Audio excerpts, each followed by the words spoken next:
यावर क्लिक करायचं आहे. आणि 2025ची भरती आहे, 2025 रिक्रुटमेंटवर क्लिक केल्यानंतर आपल्यापुढे लॉग इन पेज ओपन होईल. आपल्याला लॉग इन करण्यासाठी लॉग इन आय डी आणि पासवर्ड आवश्यक आहे. पण आपला जर पासवर्ड आपण विसरलो आहे तर तो रिसेट कसा करायचा तो आपण आज शिकू. कारण लॉग इन आय डी आपल्या प्रत्येकाकडे आहे. कशी आहे ते समोर व्हिडिओ पाहिल्यानंतर तुम्हाला कळून जाईल की नेमकं आपल्याकडे लॉग इन आय डी आहे म्हणून. पासवर्ड जर आपल्याला माहीत नसेल तर पासवर्ड आपण चेंज करू शकतो. त्यासाठी आपल्याला फॉरगट पासवर्ड यावर क्लिक करायचं आहे.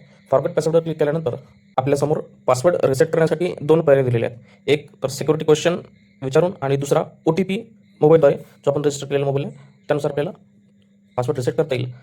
आपण पहिला ऑप्शन निवडू, using security question selected in application registration. आपण फॉर्म भरताना जो सिक्युरिटी क्वेश्चन टाकला होता त्यानुसार आपल्याला पासवर्ड रिसेट करता येते. त्यावर आपण क्लिक करू. प्रोसीडवर क्लिक केल्यानंतर आपल्याला लॉग इन आय डी टाकायचा आहे. लॉग इन आय डीसाठी व्हिडिओमध्ये मागे सांगितल्याप्रमाणे ही लॉग इन आय डी आपल्या सर्वांकडे आहे. लॉग इन आय डी कुठं आहे तर लॉग इन आय डीसाठी आपल्याकडे असलेले 3 डॉक्युमेंट, एक सेल्फ सर्टिफिकेशन स्वप्रमाणपत्र, त्याच्यामध्ये आपल्याला परीक्षा वर्ष 2025 आणि आपला जो रजिस्ट्रेशन नंबर आहे हा इथे दिलेला आहे, तोच आपला युजर आय डी आहे, तो आपण शोधू शकता. दुसरा पर्याय म्हणजे आपल्याकडे असलेला टेटचा जो फॉर्म आपण भरला होता त्याच्यामध्ये जो रजिस्ट्रेशन नंबर दिलेला आहे तोच आपला लॉग इन आय डी आहे. तो रजिस्ट्रेशन नंबर फक्त त्याच्यासमोर आपल्याला 25 लावायचा आहे. आपल्याकडे आय कार्ड असेल तर आय कार्डचा जो युजर आय डी आहे त्याच्यावरही आपला रजिस्ट्रेशन नंबर लिहिलेला आहे. फक्त आपल्याला त्याच्यासमोर 25 आणि अंडरस्कोरची आडवी जी काळी आहे ती टाकायची आहे. त्याला लो लाईन किंवा अंडरस्कोर असे म्हणतात. लॉग इन आय डी टाकल्यानंतर आपल्याला सिक्युरिटी क्वेश्चन जो आपण टाकलेला आहे की जो टाकला असेल की what is your name of grandfather, favourite game, favourite movie, best friend, जो पण फॉर्म भरताना तुम्ही त्यावेळेस टाकला असेल तो टाकायचा आहे. त्याचं जे सिक्युरिटी आन्सर त्यावेळेस तुम्ही टाकलं होतील ते टाकायचं आहे आणि कॅप्चर टाकून प्रोसीड करायचं आहे. प्रोसीड झाल्यानंतर प्रश्नाचं उत्तर बरोबर असेल तर तुम्हाला नवीन पासवर्ड स्वतः टाईप करायचा आहे आणि तो सेव्ह करून घ्यायचा आहे.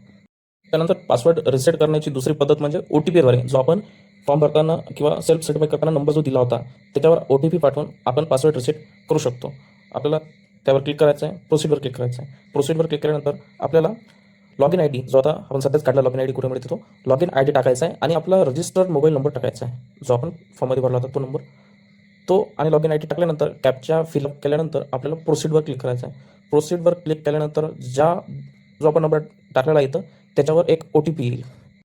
पण खूप वेळा काय होतं की आपल्याला OTP येतच नाही. 2-3 वेळा आपण ट्राय करतो, आपल्या मोबाईलमध्ये OTP येत नाही.